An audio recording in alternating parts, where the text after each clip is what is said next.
Hello and welcome to a crazy little thing called Thought podcast with me, your host, Luke Richardson, the podcast that tries to alleviate stress, anxiety and depression. Now, this episode is called Why Stress Can Be Your Friend, your ally, basically, an acquaintance rather than an enemy. Now, let's take a little bit of a back step here. So, we all know what stress is. It's something everyone has experienced, some more than others, and it's a feeling when we do get stressed that's particularly unpleasant and something we desperately try our best to get rid of. So, more often than not, this is the equation. Something out there in the outside world makes us stressed. We feel it, we experience it, we hate it.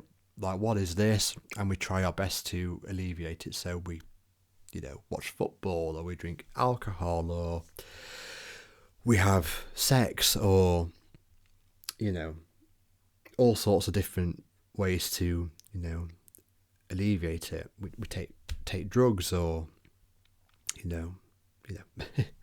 more less dramatic things like you just go for a walk, or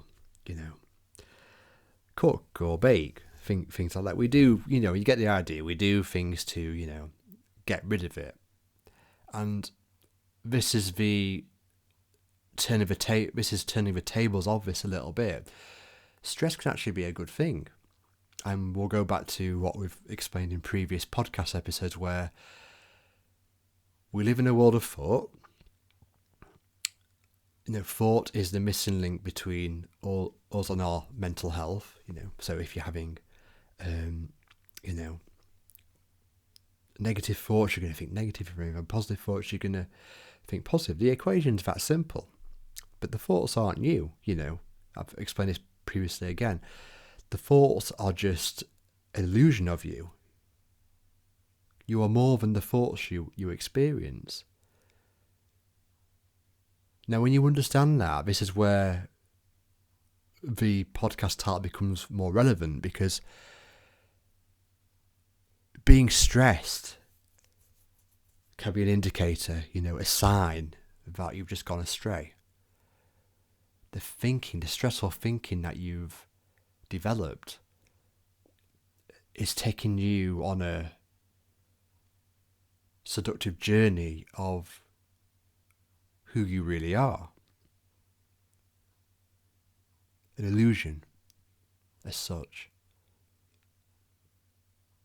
It's difficult though, isn't it? Because it just feels so real. It feels ever so real. If you are going through a stressful situation at work, or in your personal life, with family, or anything for that matter, it could be in the traffic. It could feel stressful just sat in the traffic on the way to work. Stress is a feeling, like we said already, that just feels that comes through us, and it feels so real. And because we feel it, and we can see the outside world of what's going on, we automatically link the two things together. But the interesting thing is, the stressful thinking we've developed internally within us, and the events that are going outside of us, are not related in one shape or another, but it feels that way. Doesn't it? It absolutely feels that way. We're convinced that we are absolutely convinced that the outside has created our inner feeling. And this is where stress can become your friend, your inner guidance, because if you're feeling stressed, then all you've done is innocently wander off to some, unhelpful thinking. And when you understand that's all that's happened, you can come back to the real you. Now, have you ever driven a very modern car that has sensors on it in the front and in the back? Now, this metaphor is good because when you're driving in one of those, those modern cars with these sensors on, if you're getting too close to the car in front of you, the sensors start to beep. it's like an indication that the car has gone to a little bit of an unnatural position, and it's a warning that it needs to kind of back off a little bit. The same is when you're reversing the car. These cars, you reverse the car, and as you get close to a person or an object, something like that, again the sensors start to beep, telling you to kind of watch your step. Now that's a great advert, great metaphoric advert for this understanding of the title of this podcast, that stress can be your friend. Because if you're driving the car and you're getting sensors beeping at you, that's the sign you've gone astray. It's the same with stressful thinking. If you've got stressful thinking going on, that's your inner warning that the car, that's your inner warning that your thinking has gone astray, just like the car has got too close to the car or the objects behind it.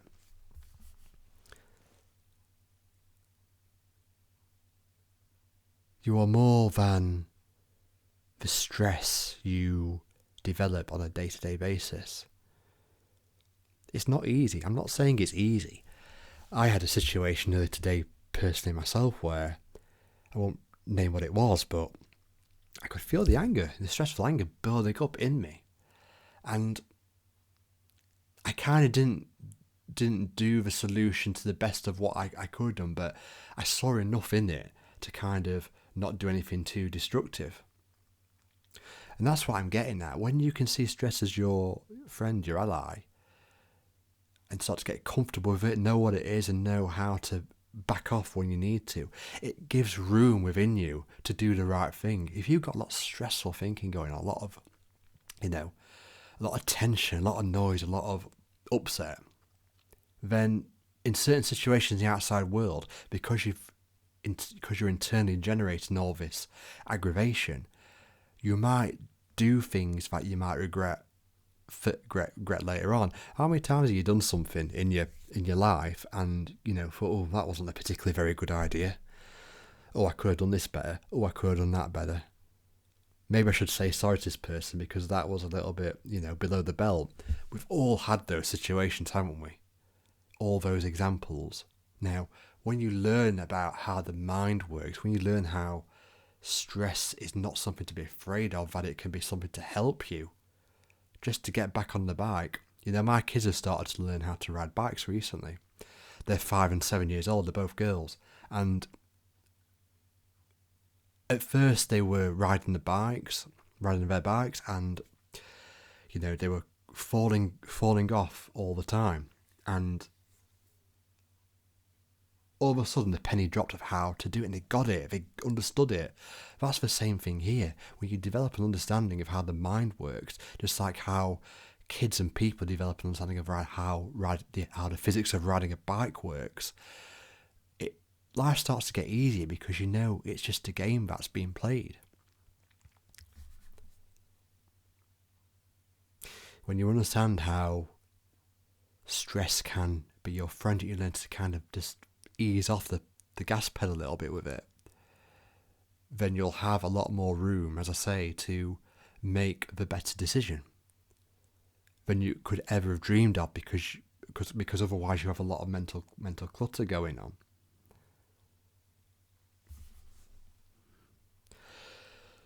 Stress doesn't have to be something negative, but it's very extremely understandable that we all get scared of it, or don't know what to do with it, or make wrong or poor choices surrounding it, because we've not been brought up to understand how the mind works or how to deal with it. Because the world is constantly being dictated. The world is constantly being, what's the words I'm looking for here?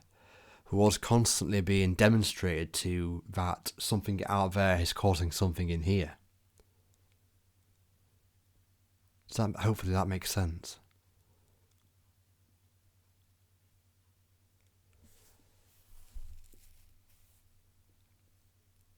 I hope you are getting a lot out of these podcasts. I'm really enjoying doing them, and I'm going to make a lot more on topics of stress, anxiety and depression. I really think that a lot of people out there, millions and millions of people, don't understand how life really works. And as I say, it's not their fault.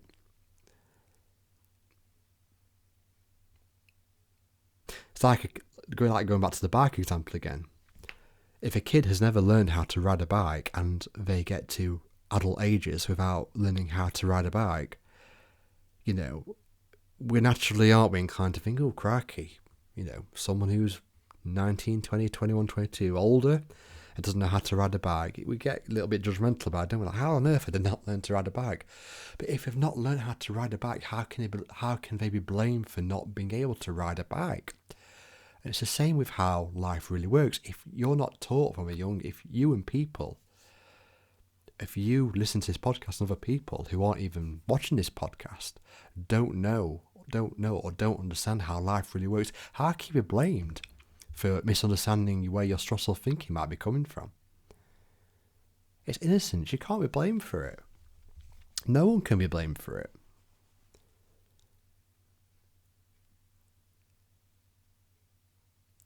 We are spiritual beings having a human experience, as the old saying goes. I can't remember who said that quote, but it's ever so true. We are spiritual beings having a human experience. The human experience being, the stress, the anxiety, the depression of all sorts of situations. But we are spiritual beings at our core. We just don't know it. Ain't that food for thought?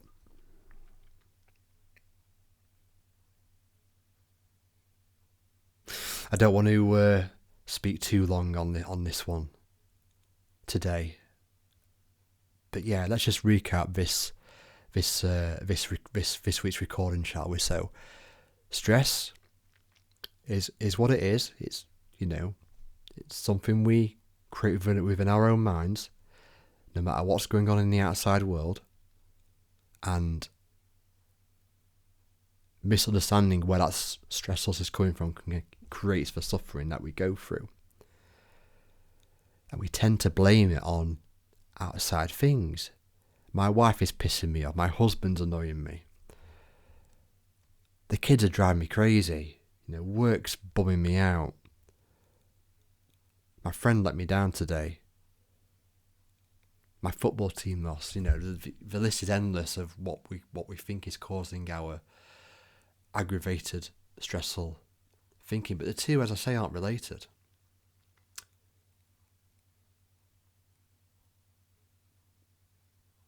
So let's recap again. Stress is a feeling that we create, regardless and irrespective of what's going on in the outside world. And if that is misunderstood, if we pin it on those things I've just listed, we're in trouble, because we are obviously saying, I need this to happen, or I need this person to change, or I need more money, or I need my football team to win to not feel this anymore. And it's not true. You can change you can change that internal stress in a heartbeat if you just develop an understanding of where the stress is coming from and where the fix is. And both of those things are within. The stress comes within us, and the fix comes within us as well. How cool and liberating is that, knowing that you are not at the mercy of the outside world, and if you're feeling stressed, anxious, or depressed, you have the power to change it. I'm not saying it's easy, because if you're having a lot of stressful thinking, then that's going on a lot. If you have a lot of stressful thinking that's going on within your own mind most moments of the day, that's not easy to see past.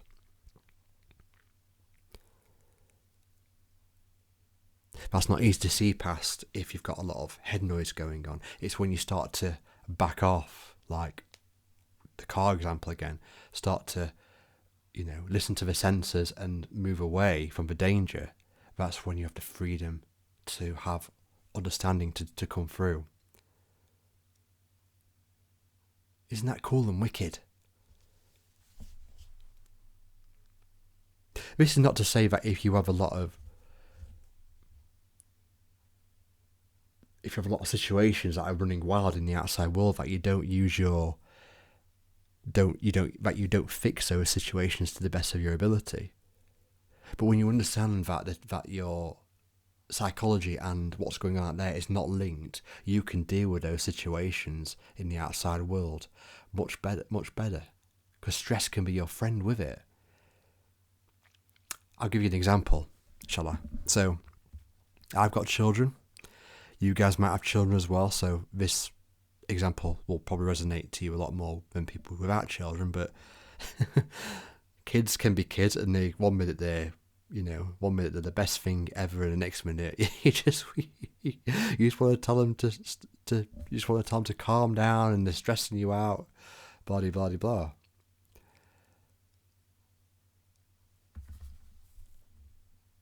If I've got a lot of stressful thinking going on when the kids are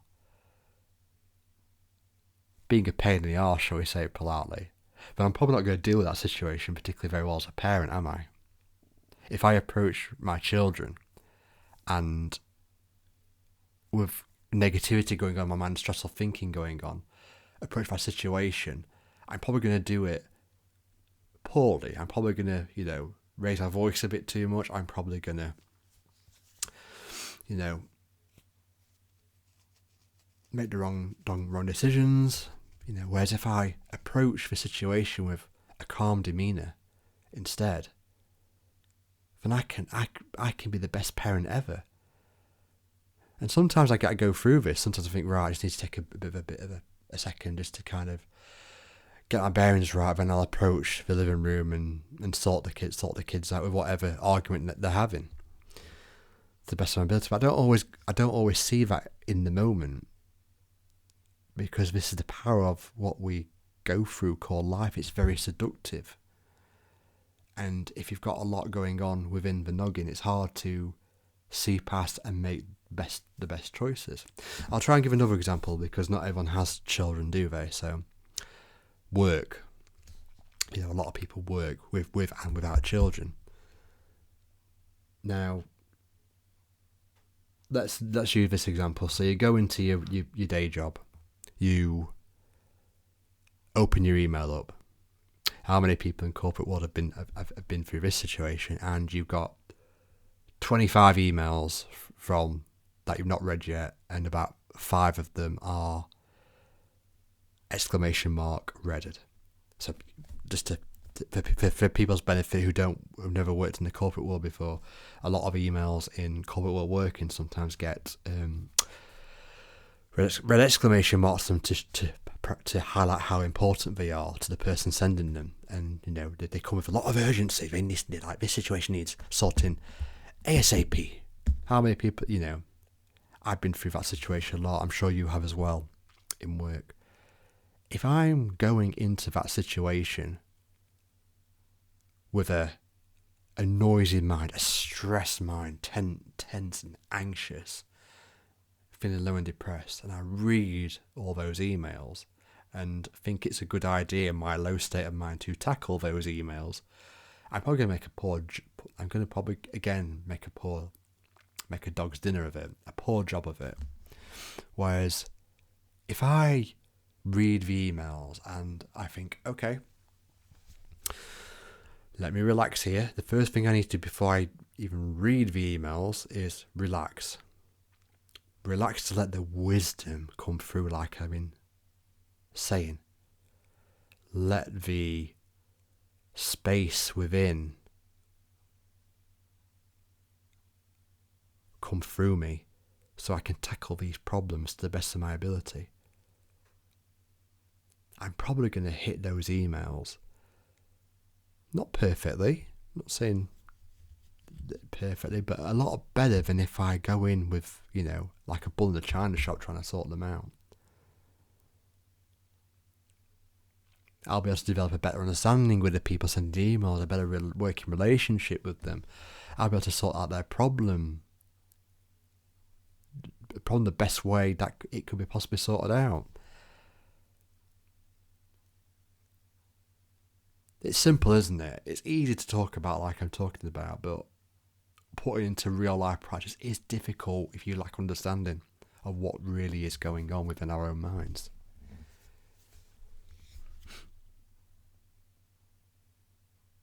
So let's just recap this audio recording once more and put a pin on this one until the next one. So the title of this audio recording is Why Stress Can Be Your Friend. Stress is an uncomfortable feeling we all get from time to time. I don't know anybody, I'm sure you haven't, I don't know anybody who's never been stressed before. We all go through it. But the people who understand stress and where it originates from and where the fix is do life really good compared to the people who get stressed, pin it on things, don't understand where it's really coming from and get stuck. And these are the people that sadly end up into therapy with therapists who also don't understand how the mind really works, and they get them to go over their stressful thinking again, which kind of makes no sense, and relive the experience of the stress, and don't really give anything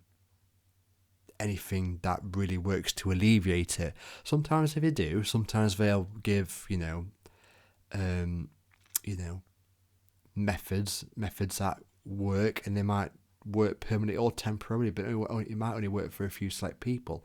What about the other 75 or 80% people it didn't work for? This is where this powerful understanding comes into it, because it works for everyone, because we're all the same. We're all the same. And we all get stressed. We all go through the illusory nature of stress. And we all get out of it as well, but we don't understand where we get out of it, because we either get out of it with a clear mind and life's rosy again and we move on, or we get out of it by going from one stressful thought to another stressful thought. But it's weird because the person's still stressed, but they are kind of moving on because their thinking about stress is changing all the time. But that's no way to live, is it? You want to be having a clear mind, You want a clear mind. You want to thrive. You don't want to be burdened and have your mind in a trap cage of stressful thinking. You want to be free. And this is where the power of this understanding comes in. We'll talk more and more about this as the weeks and months go on. Thanks for listening. Take care. Until the next one. Bye-bye.